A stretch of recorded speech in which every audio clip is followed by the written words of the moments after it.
The day the certified letter arrived, I was elbow-deep in sudsy dishwater, scolding myself for buying off-brand detergent again. The envelope bore elegant copperplate, Mara Whitlock, 17 Crestview Lane.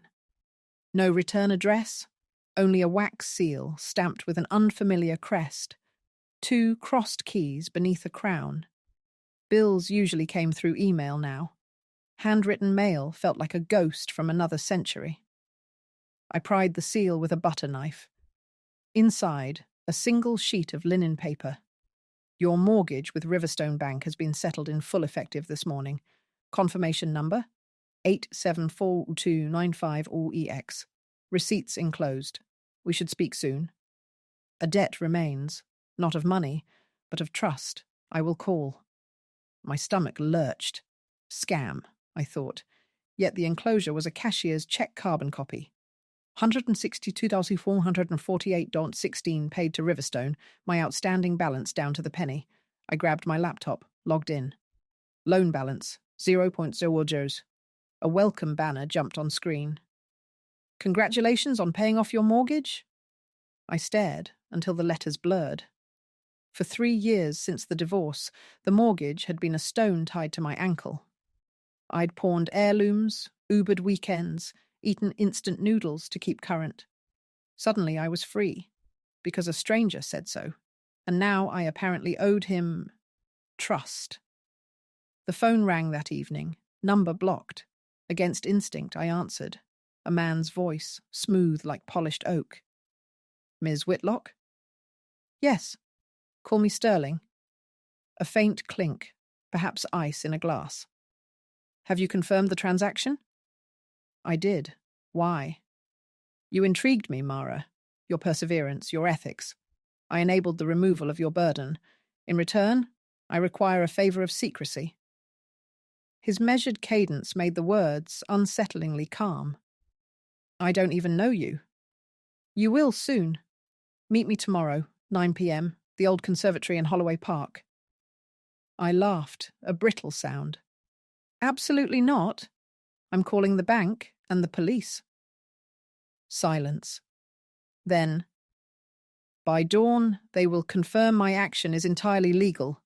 Gifts do not warrant investigation. However, failing to honour this arrangement would disappoint me deeply. And disappointment, Ms. Whitlock, often breeds consequences. The line clicked dead. I spent the night Googling random mortgage payoff scam. Results: wire fraud, identity theft.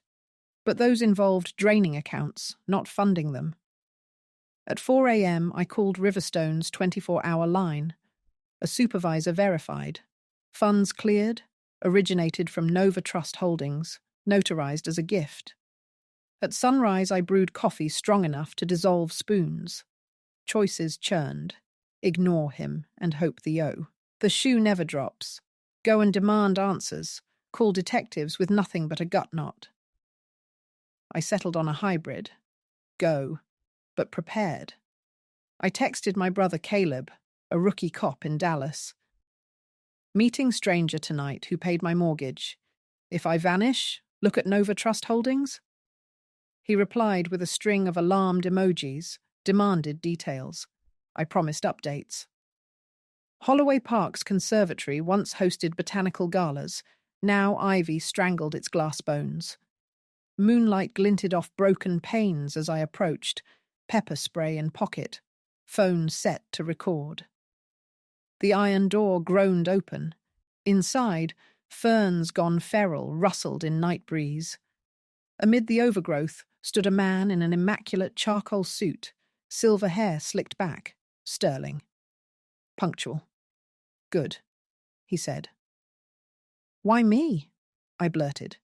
He gestured to a wrought iron bench, brushed off leaves for me.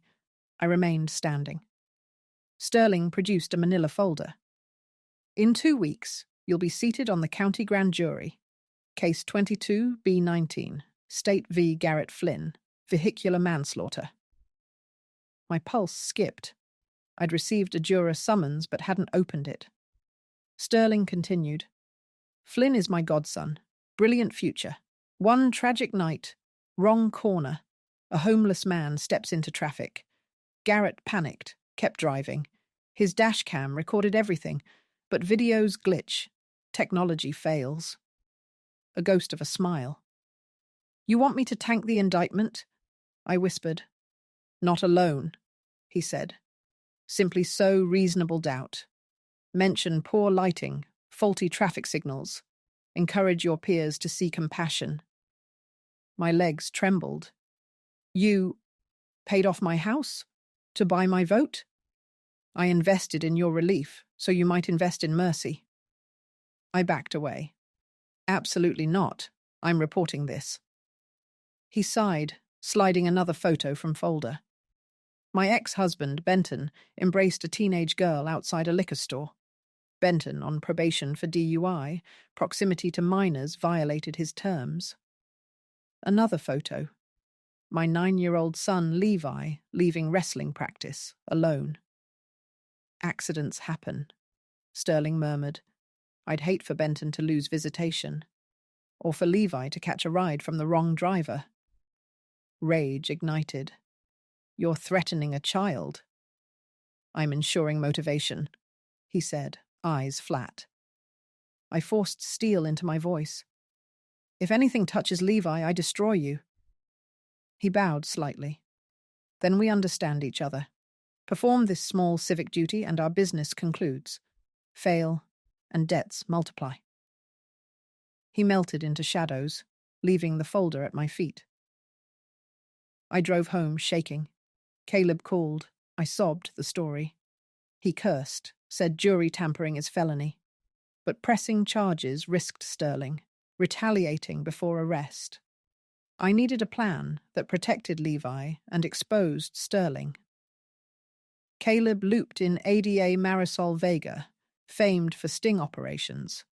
She proposed I wear a wire during final contact with Sterling to cement evidence, then proceed to jury selection, where marshals would monitor. Dangerous, but with Levi shielded by police detail. I spent days preparing. Jury orientation commenced. Flynn, an ivy-smiled 24-year-old, sat beside counsel. Sterling watched from back row, invisible to most, glaring when my juror badge clipped on. Deliberations began after testimonies.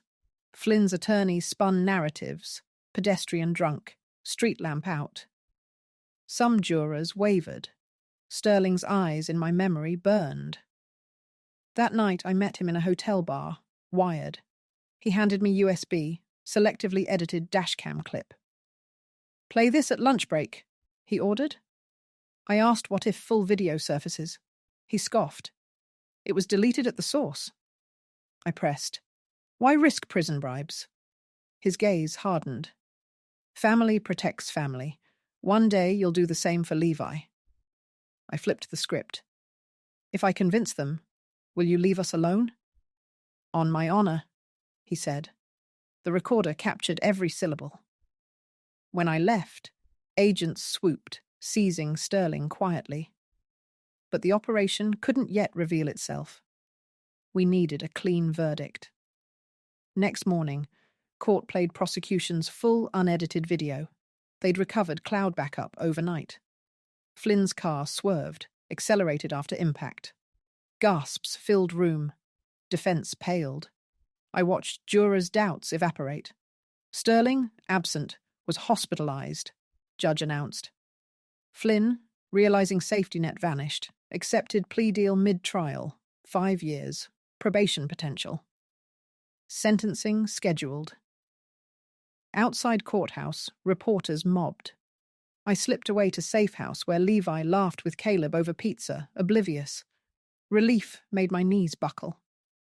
3 months later, Sterling faced federal jury for obstruction, bribery, extortion. My testimony, the wire, and his digital footprints ensured conviction. 12 years.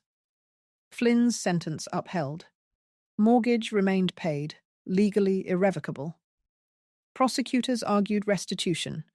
Judge ruled funds from Sterling's seized estate covered state fines. My home stayed mine, now symbol of resilience, not chains. One crisp Saturday, Levi and I planted cherry trees in backyard, roots tangling into rich earth. He asked why tears glistened in my eyes. I squeezed his muddy hand. Because sometimes good things grow from battles we win quietly. At dusk, I found Sterling's wax seal in junk drawer, almost tossed it, then pressed it into wet cement at base O, cherry trunk. A reminder. Debts of trust are never owed to those who trade fear, only to ourselves and to the ones we shield with unbreakable love.